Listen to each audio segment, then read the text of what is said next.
When you want your spring break to feel like... and your kids' pool day to feel like... and your hotel bed to feel like... ooh, and room service to feel like...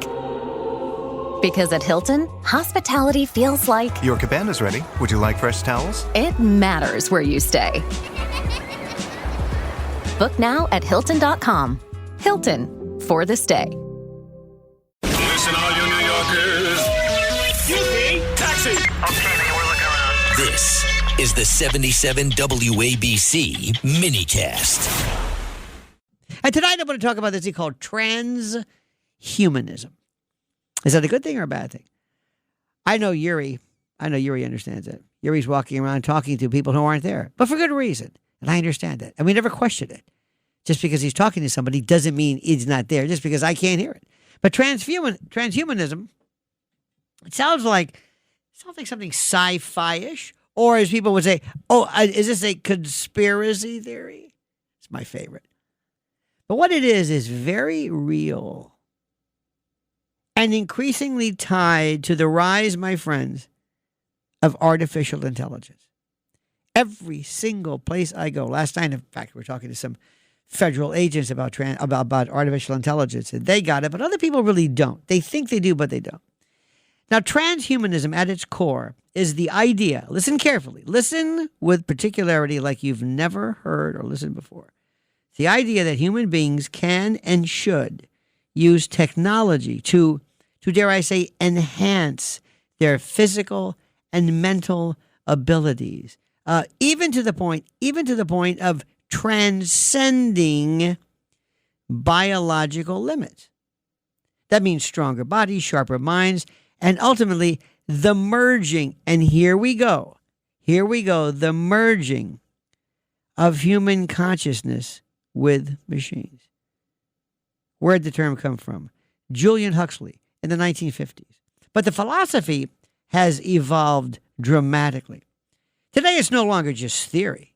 Oh, no. It's being actively pursued by technologists, futurists, and major companies who invest billions of dollars into artificial intelligence, brain-computer interfaces, and genetic engineering. The question is no longer if this will happen, but how far it will go. Let me give you an example. Okay. Do you remember when you were a kid? Do you remember ever hearing anybody that you knew, let's say of your mother's friends or your, a cousin or anybody getting a hip replacement? Anybody? When you were a kid, did you know anybody who got a hip replacement? Nope. Did your mother or father ever get a shoulder replacement? Nope. Knee replacement? Nope. Why is that? Were they in particularly good shape? No. Were they crippled and unable to walk or perambulate? No. Why didn't they have this? I don't know. Why? While we're at it, did you ever have peanut allergies when you were a kid? Did you ever hear of somebody with a peanut allergy? Did you? Did you ever hear that? Did you ever hear of anybody with autism when you were a kid? Did you ever hear about anything with ADHD? Did you ever hear anybody scream, I've got anxiety? No, you never heard any of this. Nothing. It never existed. So recently I was talking and I was looking at somebody said, oh, look, when you get older, you go to the doctor. I went to an eye doctor, a great guy. He says, you've got some cataracts up there. I mean, not here, but they're out there. They're basically out and about. They're in the periphery. They're out there. They haven't hit yet. They're not a problem, but they're out. They are there. Really? I said, oh, yes. It's fantastic. It's interesting. Yes, it is. It's a very interesting idea. It's a very interesting aspect, this thing. It's called a posterior subcapsular cataract. Or the old joke, a Rinkin continental. He says, very, very normal. But they're out there. They're like in the periphery. And if they stay out there, no problem. But if they move in, then we're going to have to, no problem, change it. It'll be half an hour, 20 minutes. You're done. You're finished. You're done. So as we're talking, you remember the old days when people got cataract surgeries? Do you ever see that? They got those thick glasses. They look like Burgess Meredith in that Twilight Zone. I mean, they look like serial killers walking around with these thick Coke bottle glasses. It's the only thing they could do. It was the worst. You wore these things and you frightened people. You look like you could see Polaris. You just look like a pervert. You're walking around with these glasses. So as we're talking, the doctor said, then we talked about other things like, they used to have laser surgery. They said, he said, if you're just smart, just wait till we just give you a new lens and everything's fine. I said, why can't you give me a new lens now? Why do I have to wait? Just give me a new lens now and there's no problem.